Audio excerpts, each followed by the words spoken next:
Hi, this is Caroline Main and Todd McDillion, and today we're going to talk about children in sport. Youth sports are supposed to, be fun for the kids playing them.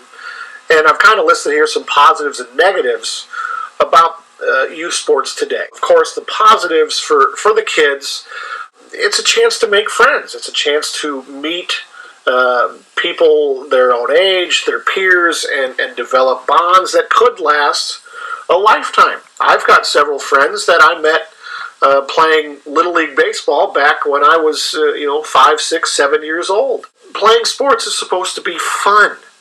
That's the bottom line. You should enjoy playing sports without having to worry about disappointing your parents, or I need to do well so that I can make money, and go to college.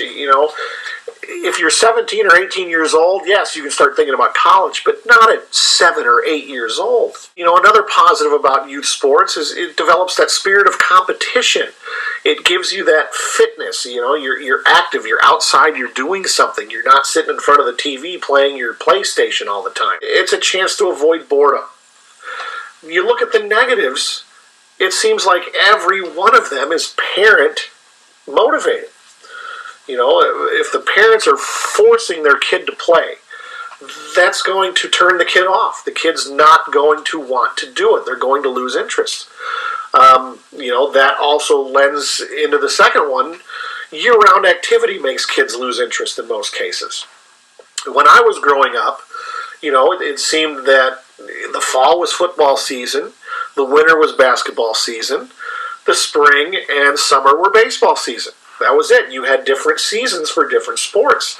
Nowadays, you play basketball during the winter, and then 2 weeks after the season's over, you might join an AAU team, and then that goes through the spring and the summer, and then in the fall, if you're not playing another sport, you're lifting weights, or you're working out, or you're participating in pickup games for basketball. It's turned into year-round activities, and that's led to specialization, which is another very bad thing in my opinion, because most of these high schools, they need their athletes playing as many sports as they can. Again, you look at the fact that these kids, only 2% of them are going to get college scholarships.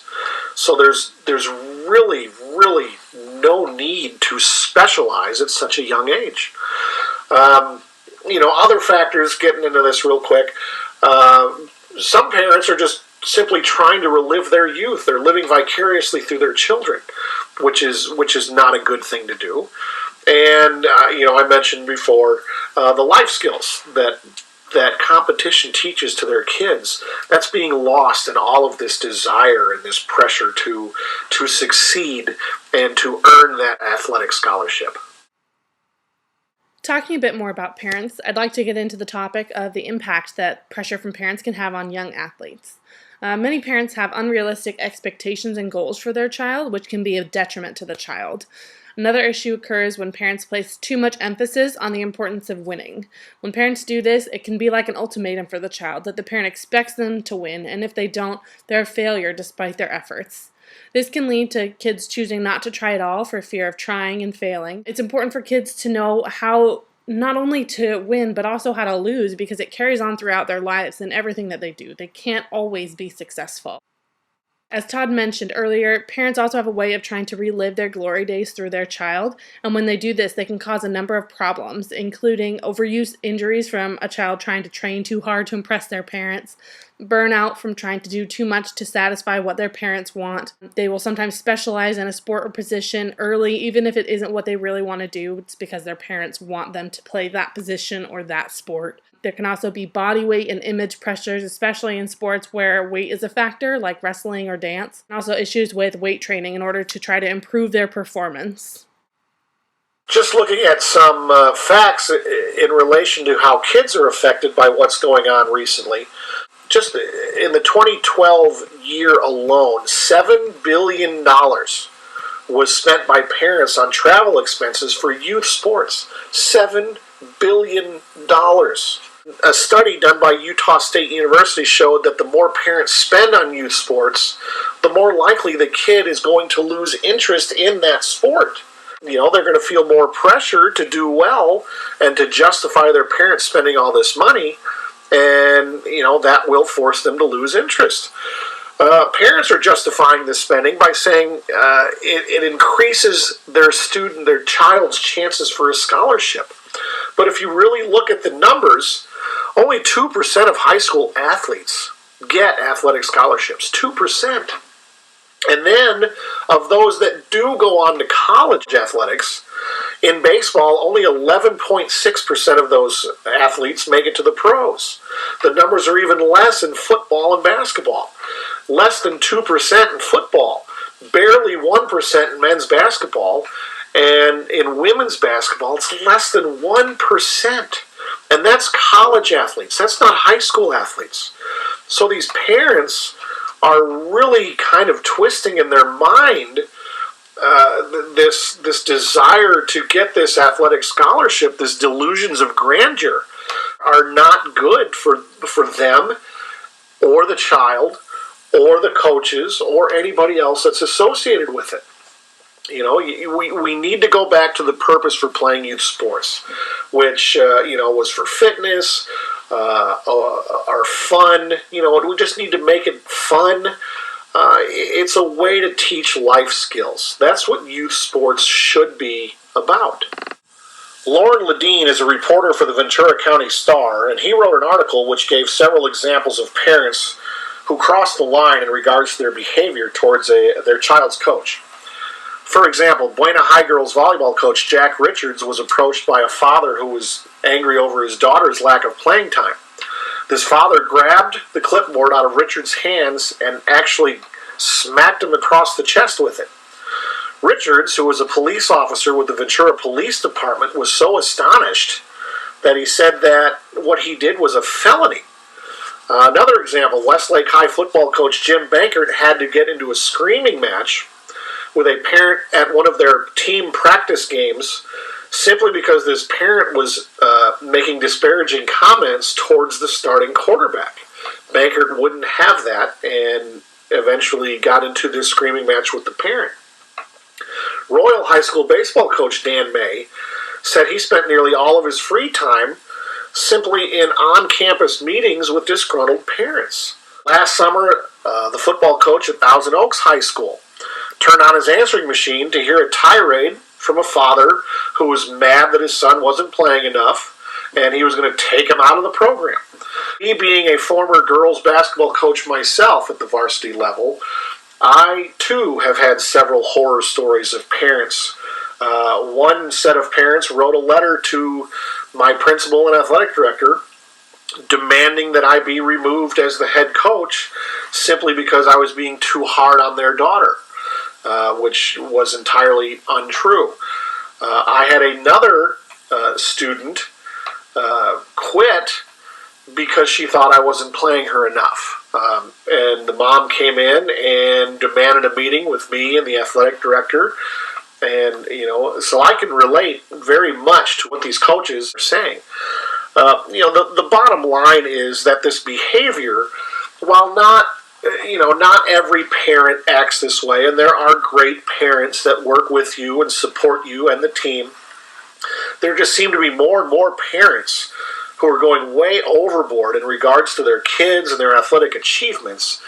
And so much of that reasoning behind it is simply the fact that they want them to get this athletic scholarship so that they can go to school and not have to pay for it.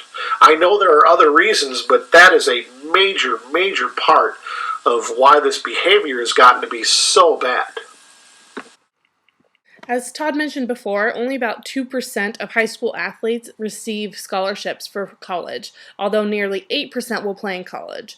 So unless an athlete is in that top 2%, they will likely be paying for the majority of their college, and even if they are in that 2%, not everyone receives full scholarships, so there will be some cost.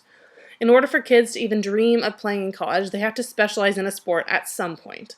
Doesn't necessarily mean early on, it could be later. I know I personally played 3 sports all the way through high school, though I did play one sport all year round. They are required to play a sport year-round on teams that travel out of their area and play where colleges will see them in order to try to get that scholarship. With the costs that are incurred over the years, parents end up essentially paying for college early with all of the extra costs. Having been a college athlete, I know how hard that I had to work to get my scholarship.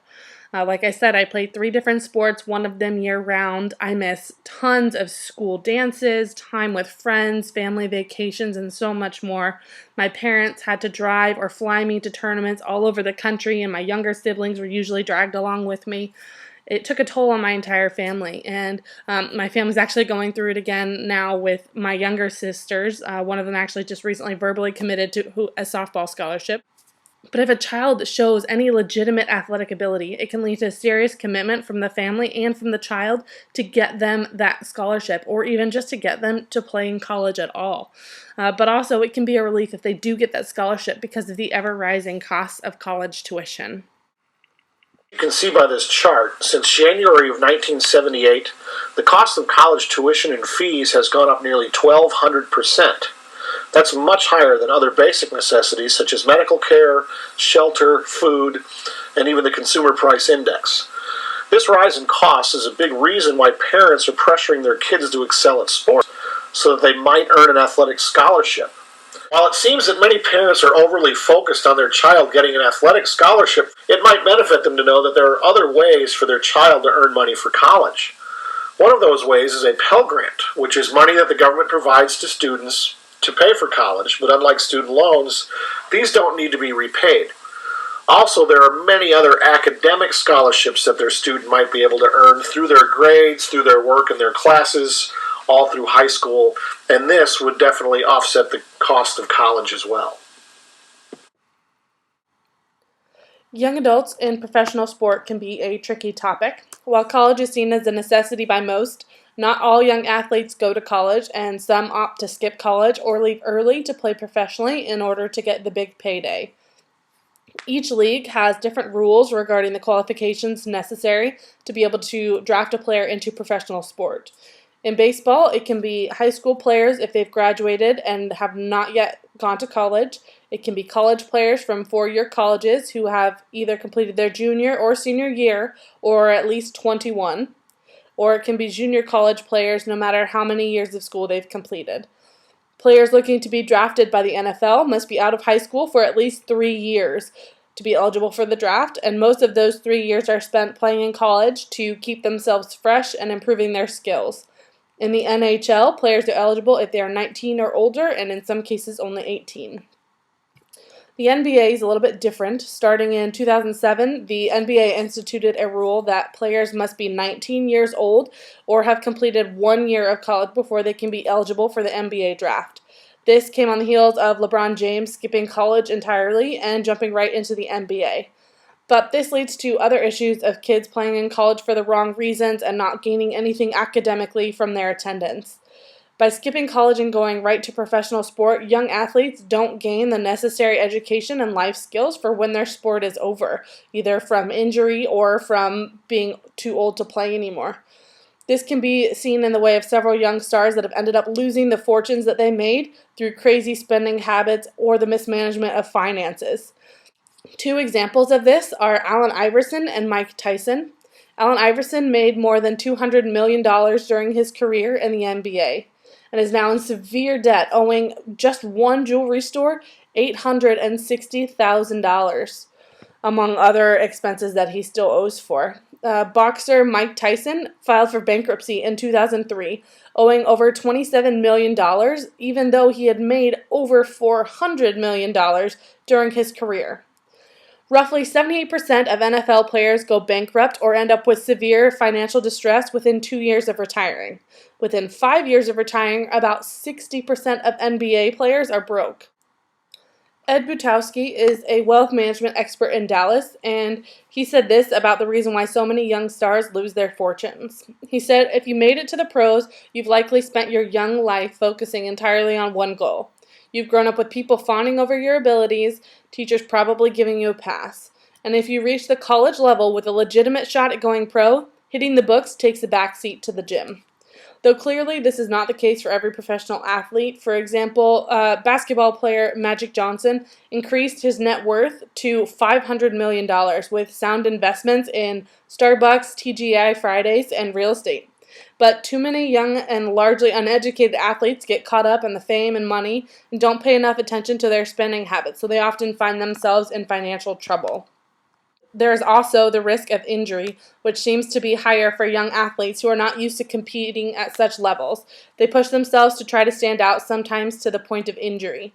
They may also not be as physically ready to compete against individuals who have been in the league for years. While playing professionally is a dream for a lot of young athletes, there are many that have dreams of participating in the Olympics as well. In most countries, training for the Olympics begins at a young age, though not all individuals acknowledge that goal until they reach a certain skill level.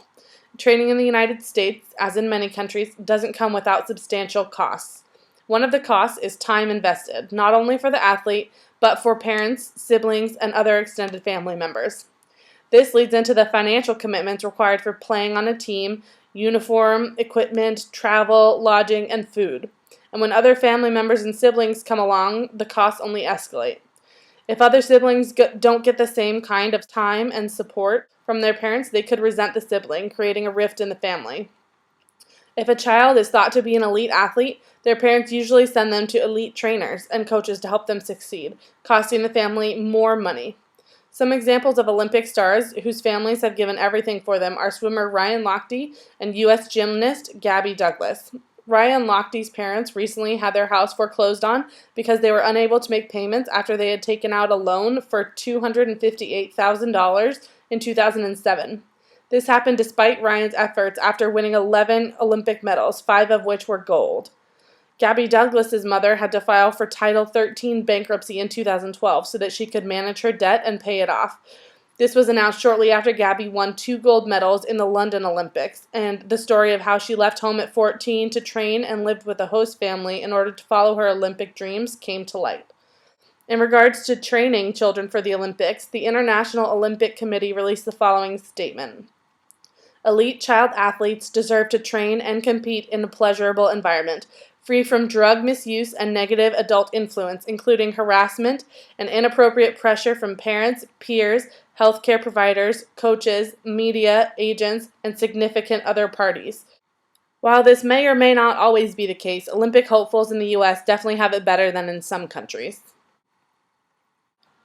Now, China has a different system from the United States. Training for Olympic athletes in China is fully funded by the country, though the families of the young athletes definitely pay a price. Children thought to show athletic prowess often leave their homes at 5 or 6 years old to begin training and dedicate their entire lives to it. Training sessions can last over 8 hours a day and are held 6 days a week.